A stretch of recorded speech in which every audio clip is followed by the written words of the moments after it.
회사에서 제일 말이 없는 사람이 회의 끝나고 딱 한마디 던지는데 그 한마디가 2시간 동안 오간 논의를 통째로 정리해버리는 경우 다들 한 번쯤 본 적 있으실 겁니다. 처음 만났을 때는 존재감도 없고 눈에 띄지도 않았는데 나중에 보니 그 자리에 있던 사람들 성격이랑 관계 구도를 이미 다 파악하고 있었던 사람. 이런 사람이 실제로 존재하는데 이게 지능이 높은 사람들이 일부러 자기 능력을 숨기는 습관 때문이라는 점 알고 계신가요? 오늘은 왜 똑똑한 사람일수록 자기 지능을 감추는지, 그리고 그 결정을 뇌가 어떻게 내리는지 한번 파헤쳐 보려고 합니다.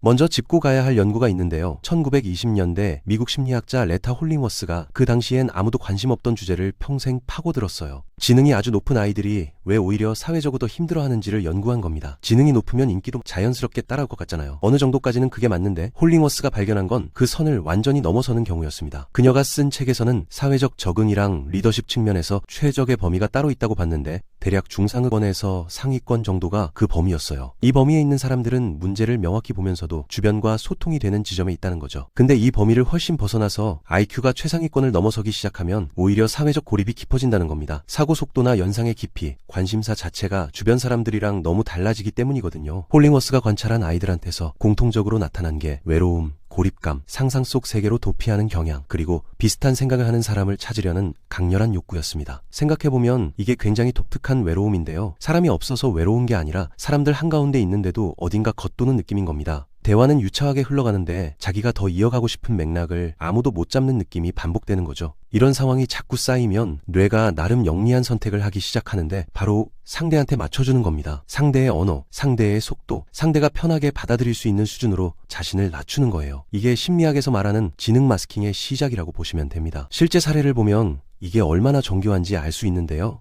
영재 교육 연구자 미라카 그로스는 고지능 아이들을 오랫동안 추적하면서 이 아이들이 또래 집단 안에서 살아남으려고 개발하는 전략들을 기록했습니다. 언어를 일부러 단순하게 쓰고 관심사를 숨기고 심지어 시험에서 고의로 틀린 답을 낸다는 겁니다. 그로스는 이 아이들을 위장의 달인이라고 표현했는데 이 위장이 사회적 수요로 이어지면 이어질수록 아이는 점점 더 가면을 벗지 않게 된다고 했거든요. 가면이 실제로 효과가 있으니까 그런 겁니다. 이 패턴은 성인이 되고 나서도 똑같은 방식으로 이어집니다. 영재의 정서적 필요를 지원하는 단체인 SENG에서 정리한 자료를 보면 고지능 성인들이 직장이랑 사회적 관계에서 반복적으로 하는 행동들이 나오는데요. 자신의 통찰을 최소한으로 줄이고 대화 수준을 실시간으로 맞추고 상대방을 불편하게 만들 만한 주제는 애초에 꺼내지도 않는다는 겁니다. 다 사회적으로 안전하게 느끼려고 하는 행동인 거죠. 여기서 뇌과학이 이 현상을 어떻게 설명하는지 보면 더 흥미로워지는데요. 1988년 UC 어바인에서 PET 스캔으로 다양한 지능 수준의 사람들이 인지과제를 풀 때 뇌가 포도당을 얼마나 쓰는지 측정한 연구가 있습니다. 결과가 예상이랑 완전히 반대로 나왔거든요. 지능 검사에서 높은 수를 받은 사람들이 오히려 낮은 점수를 받은 사람들보다 뇌에서 포도당을 훨씬 덜 소모한 겁니다. 이게 신경 효율성 가설의 출발점인데 똑똑한 뇌는 열심히 일하는 게 아니라 적게 일하면서 더 좋은 결과를 낸다는 거예요. 정밀하게 설계된 스포츠카 엔진처럼 연료는 적게 쓰면서 성능은 더 뽑아내는 셈이죠. 근데 여기서 중요한 반전이 하나 있습니다. 이 신경 효율성이라는 건 논리 문제나 수학 같은 순수 인지 과제에서만 나타나는 이야기고 사회적 상호작용은 완전히 다른 게임이란 겁니다. 상대방 표정이랑 감정을 읽고 하고 싶은 말을 억누르고 지금 대화 수준에 맞게 언어를 실시간으로 조정하고 피어나오려는 반론을 삼키고 상대가 기분 나쁘지 않을 속도로 대화를 끌고 가는 것까지 전부 동시에 처리해야 하거든요. 이걸 전두엽이 동시에 처리하다 보니 에너지 소모가 급격히 올라갑니다. 인지 과제에서는 효율적으로 돌던 뇌가 사회적 마스킹 작업에서는 훨씬 더 많은 에너지를 태우게 되는 거예요. 이게 왜 중요하냐면 고지능자들이 사교적인 자리에서 유독 빨리 지치는 이유가 바로 여기 있기 때문입니다. 단순히 내향적이라서가 아니라 자신을 맞춰주는 과정 자체가 뇌 입장에서는 엄청난 초과 근무라서 그래요. 모임 끝나고 집에 와서 느끼는 그 극심한 피로감, 아무것도 하기 싫고 그냥 멍하니 있고 싶은 상태. 이건 의지력 문제가 아니라 뇌가 진짜로 에너지를 다 써버린 상태인 겁니다. 그러면 이 행동이 왜 이렇게 강력하게 유지되는지도 봐야 하는데요. 여기서 사회심리학의 고전 실험 하나를 빼놓을 수 없습니다. 1950년대 솔로몬 애쉬가 진행한 동조 실험인데 방법은 아주 단순합니다.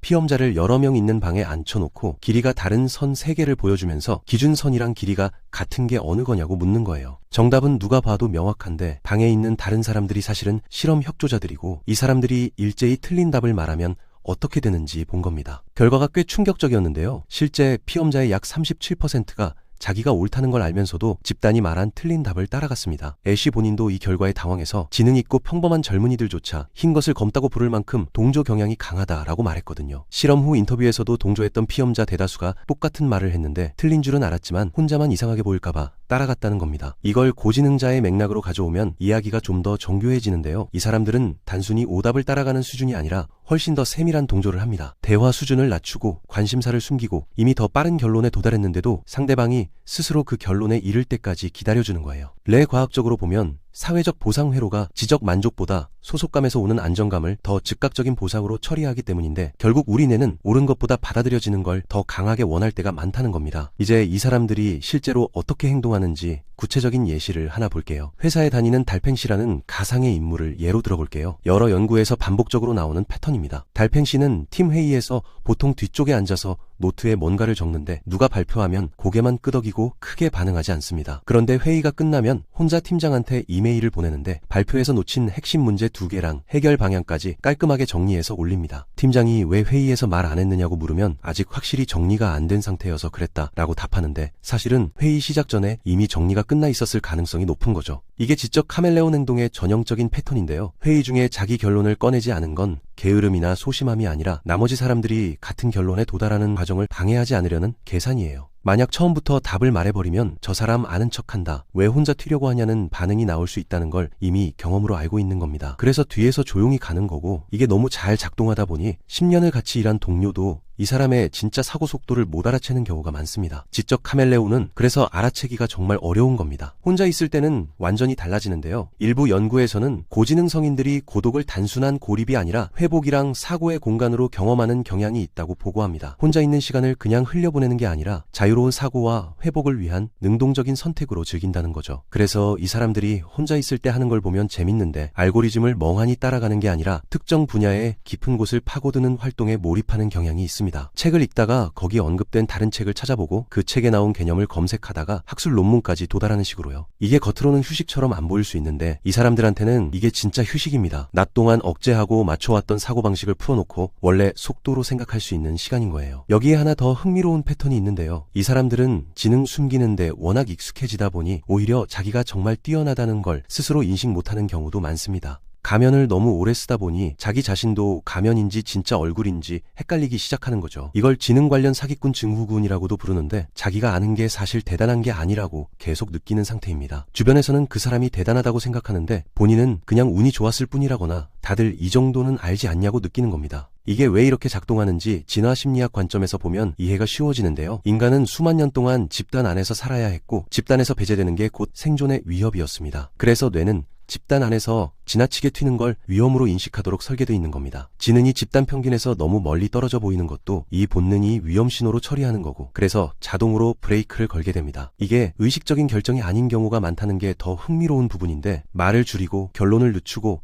반응을 평범하게 만드는 게 이미 자동화되어 있는 거죠. 결국 이 모든 이야기가 향하는 지점은 하나입니다. 지능을 숨기는 게 나쁜 게 아니라 뇌가 생존을 위해 선택한 가장 영리한 전략 중 하나이고 사회적 맥락에서는 실제로 아주 효과적으로 작동한다는 겁니다. 근데 이 전략이 너무 자동화되면 정작 자신이 뭘 원하고 뭘 잘하는지 스스로 알아채지 못하게 된다는 게 문제인 거죠. 가면이 갑옷이 되는 건 괜찮은데 그 갑옷이 너무 무거워지면 결국 자기 자신을 짓누를 수도 있다는 겁니다. 그래서 심리학자들이 제안하는 건 가면을 벗으라는 게 아니라 가면을 벗어도 되는 공간을 만들라는 겁니다. 마스킹을 풀어도 되는 관계, 원래 속도로 생각해도 이상하게 여겨지지 않는 환경을 의도적으로 만들어두는 거예요. 지적 해방구라고 부를 수 있는 이 공간이 단순한 취미 활동이 아니라 낮 동안 소모한 에너지를 실질적으로 회복하는 방법이 되는 겁니다. 본인답게 편하게 지낼 수 있는 시간을 확보해서 지치지 않도록 자신을 돌보는 게 중요하다는 거죠. 오늘 이야기에 공감하셨다면 이 말씀을 드리고 싶은데요. 높은 지능이라는 게 힘들게 숨겨야 할 사회적 약점 같은 건 아니라는 점이에요. 세상의 속도가 그 사람을 못 따라오는 것뿐이거든요. 그리고 잠시 세상에 맞춰주는 선택, 그게 바로 뇌가 오랫동안 학습해온 가장 영리한 생존 전략이라는 걸 기억하시면 좋겠습니다. 저는 그럼 다음 영상에서 더 재미있는 뇌과학,